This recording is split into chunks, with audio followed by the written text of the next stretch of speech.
Alanis Morissette was the rebellious music icon of the 90s, shaking up pop culture with Jagged Little Pill, 7 Grammy Awards, tens of millions of albums sold, and a career spanning over 3 decades. Today, she lives in a multi-million-dollar oceanfront villa in California, drives a luxury electric car, and enjoys a peaceful life with her husband and 3 young kids. But behind that success lies a string of hidden struggles kept quiet for years: abuse as a teenager, prolonged depression that nearly kept her off the stage. At one point, she admitted, "I didn't know who I was singing for anymore, or why." Can this symbol of strength and independence truly overcome such a deeply wounded past? Let's dive into the roller coaster life, vast fortune, and journey of rediscovery of Alanis Morissette. The story behind her hits will make you see her in a whole new light. Today, Alanis Morissette lives in a stunning oceanfront villa in California, raising 3 children and standing tall as a music icon who's sold over 75 million records. But to find that peace, she had to overcome a traumatic teenage chapter, from an unhealthy relationship at 14 to feeling adrift in her own family. Her music didn't start with passion. It began as a way to cope with pain she couldn't share with anyone. Alanis Nadine Morissette was born on the 1st of June, 1974, in Ottawa, Canada, into a middle-class, educated family. Her father taught at a military college, and her mother was a high school vice principal. Their jobs meant the family moved often from Canada to Germany and back again. For a young child, constantly switching schools and friends wasn't easy. As a little girl, Alanis was shy, often retreating to her small room. She started piano lessons at 6 and began writing songs at 7, using music to process her emotions. On the outside, she was a well-behaved kid, but inside, she carried anxieties no one truly understood. Her mother, with Hungarian and Jewish roots, rarely spoke of her heritage. Alanis grew up with a vague sense of her identity, feeling different but unsure why. At 14, Alanis entered a private relationship with an older man, a story she only shared years later. It was during this time that she poured herself into songwriting, not for fame, but for relief. She once said, "Back then, music was like the first life raft I clung to." For a girl too young to drive, no one could have imagined that those simple early recordings would spark a journey that reshaped women's rock music in the 90s. Folks, before the world crowned her the queen of alt-rock, Alanis Morissette was a heavily promoted teen idol in Canada, singing sweet pop tunes. But just when things seemed to be falling into place, she realized she was on the wrong path. To find her true voice, Alanis made the bold choice to walk away from fame, contracts, and even security. In 1991, at 17 years old, her self-titled debut album went platinum. She won a Juno Award and became a sought-after young star. But in that moment, Alanis knew something those around her refused to accept. If she kept going this way, she'd lose herself completely. She once described that time as beautiful on magazine covers, but empty when the night came. Then she vanished. No goodbyes, no press conference. In 1993, Alanis quietly left Canada and headed to Los Angeles alone. She had less than $50 in her pocket. No contract, no mentor. Just a few rough demo tapes and a gut feeling that if she didn't do this now, she never would. Glenn Ballard, a producer who'd worked with Michael Jackson, was the first to listen to her without trying to change her. They wrote music like 2 people pouring out what they'd never dared say. In 1 week, they finished Jagged Little Pill, an album like nothing else, defying every mold, brimming with anger, sarcasm, and vulnerability. And then, You Ought to Know hit the airwaves. Radio stations played it for hours. Critics didn't know what to call it, but the public got it. They heard themselves in every lyric. In 1996, Alanis won 4 Grammy Awards. Jagged Little Pill became the best-selling female debut album of all time, but success didn't make her feel safe. On stage, she shone. Backstage, she still felt like she was running without a finish line. She kept writing, acted in films, and toured the world. But deep down, Alanis knew I'd screamed out my soul. Now I had to figure out how to live with it. And amid high-end penthouses, flashing cameras, and 1,000-seat venues, how did this woman really live? After Jagged Little Pill hit the shelves in 1995, Everything changed so fast, even Alanis Morissette couldn't have seen it coming. The album sold over 33 million copies worldwide, and with each sale, her name grew in value. In just 18 months, Alanis earned roughly $13 million in royalties from that album alone. That doesn't include tour revenue, international distribution deals, or the constant airplay of her songs on radio, TV, and commercials. From a young woman living off her parents' savings, Alanis became a millionaire by the time she turned 21. Music industry experts estimate that between 1995 and 2000, her pre-tax earnings topped $30 million, mostly from royalties and concert tickets. Jagged Little Pill didn't just make her one of the decade's highest-grossing female artists. It gave her a foothold in Hollywood that few young singers could claim. What's fascinating is that, amid this flood of wealth, Alanis kept a low profile. She didn't frequent lavish parties or red carpets. Instead, she spent much of her time touring, writing, and using her fortune to build a more stable, private life for the future. And when those first earnings turned her into a millionaire in her 20s, Alanis started thinking about a place she could call home. In 1999, at 25, while her peers were caught up in parties and stage lights, Alanis Morissette quietly did something different. She bought a villa in Brentwood, California.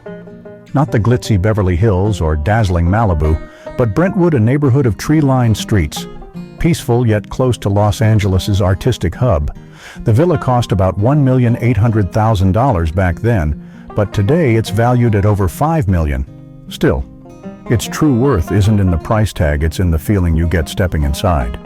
Open the heavy oak door, and a long hallway of imported Italian stone leads to the living room high ceilings. Natural light pouring through arched glass doors. A cream-colored sofa sits on an antique Persian wool rug, centered by a round wooden table carved from an old oak, rustic yet sturdy. Alanis doesn't display awards or artist photos. Her walls hold only abstract art and a few nature shots: mountains, oceans, meditative faces. The open kitchen, off to one side, has white marble counters and hand-painted olive green wooden cabinets. The scent of fresh-baked bread and ginger from a diffuser gives it the cozy feel of a European cabin in winter. The master bedroom, where Alanis spends much of her time, has a large window opening to an ocean view balcony. Each morning, she meditates in a small corner with a folded yoga mat, a few energy stones, and an open notebook with a pen at the ready. Next door is a minimalist meditation room, no chairs, no art, just a quiet space to unwind after long tours. Soft amber lighting, earthy walls, and the faint sound of wind through the window are often its only companions. The backyard feels like another world. A black stone-lined pool mirrors the sky. Beside a Canadian cedar gazebo housing her personal recording studio, inside, modern equipment is arranged simply but efficiently. She's recorded many demos here before taking them to professional studios. This home wasn't built to impress, it was made for healing.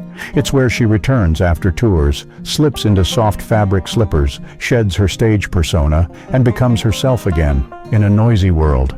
This house stands as one of the wisest choices she ever made, not just an asset, but the only place she can live without performing. If the Brentwood Villa is where Alanis heals, the cars she's chosen over the years show how she navigates the balance between her artistic world and private life, sometimes bold, sometimes understated, but always true to herself, no showiness. Her longest-lasting ride is a slate gray Tesla Model S, bought for about $100,000 in the early 2010s. Back then, Tesla wasn't yet a luxury status symbol, it was a choice for innovators. Alanis was drawn to its absolute silence, no engine noise, no gas fumes, no sense of showing off. She often drove herself home after shows, no chauffeur, no entourage, just her, the steering wheel, and the sound of the wind. "It's like a little rolling meditation cabin," she once said. In the late 1990s, when Jagged Little Pill's success swept her up, Alanis stuck with an old Volvo 850 wagon worth about $20,000, with millions in her bank account. She could have bought a Ferrari or Porsche, but instead of standing out, she blended in, driving the Volvo to backstage parking lots, pulling on a baseball cap, and walking in quietly, her shield against fame's intrusion. Later, as her life shifted to raising 3 kids and a lighter tour schedule, Alanis chose a white Audi Q7 priced at nearly $60,000. Its beige leather interior holds 3 car seats, and the dashboard is customized to play her morning meditation playlists. The SUV has a fatigue detection system, a small but vital feature for an artist who's battled depression. Though she's never graced Car magazine covers, these unassuming choices say more about Alanis's view of success than anything else. It's not about appearances, but about feeling at ease alone behind the wheel.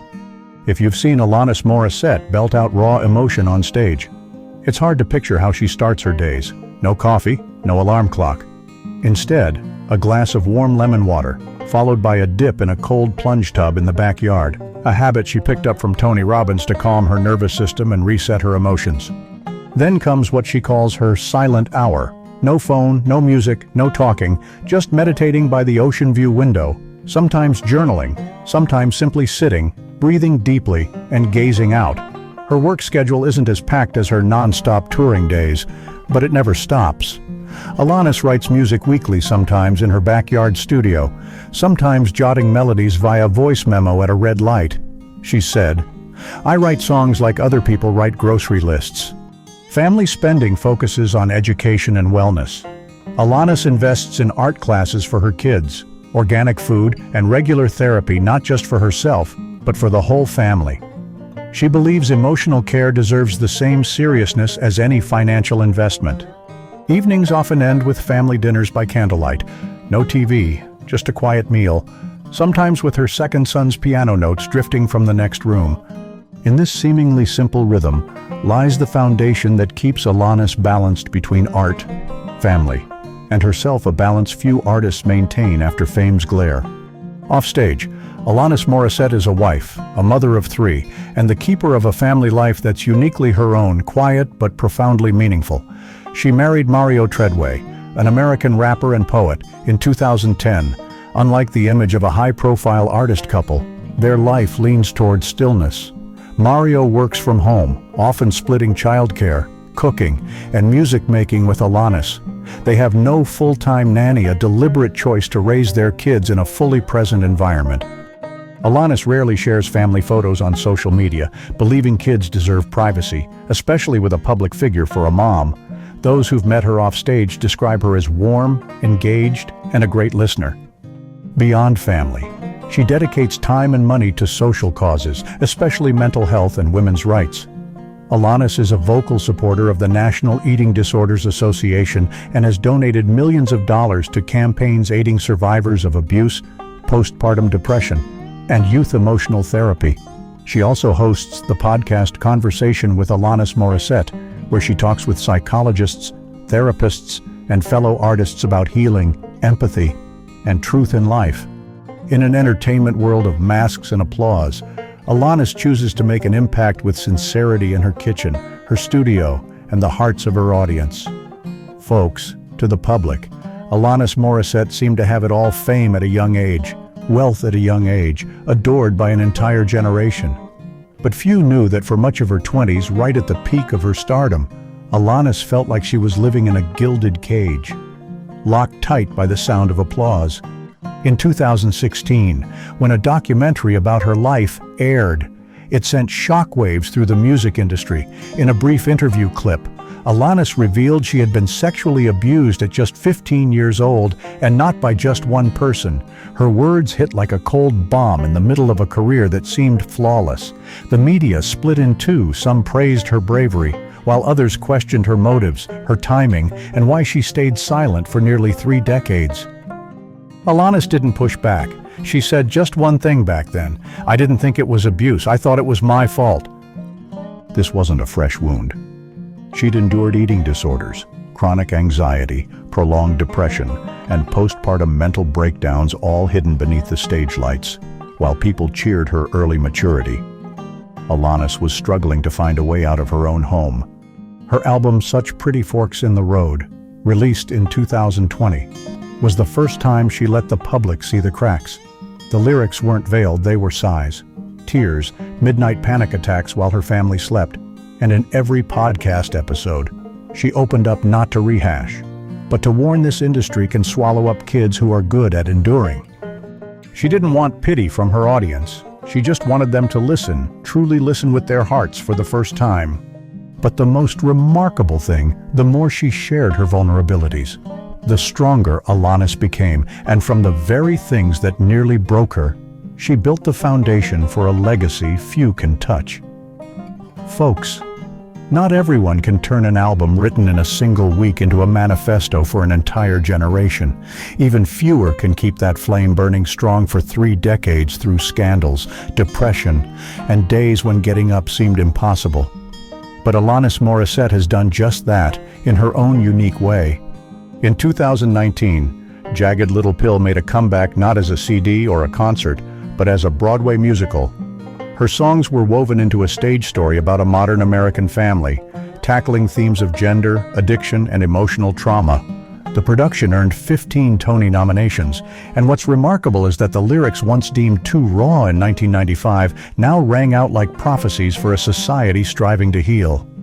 Around the same time, Alanis kept up her personal podcast, published books, and became one of the rare artists willing to speak candidly about the real toll of fame, no gloss, no sidestepping. Her induction into the Songwriters Hall of Fame in 2024 was a testament what she wrote wasn't just melodies, it was the shared lived experience of a generation. In 2025, at 51 years old, Alanis is still performing, still writing music, still talking about tough topics with a calm, clear voice.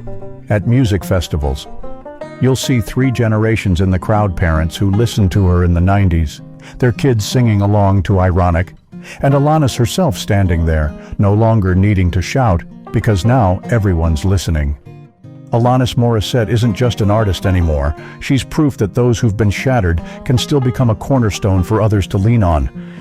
Have you ever heard a song that didn't just play, but felt like it lived with you through the years? Share it in the comments below.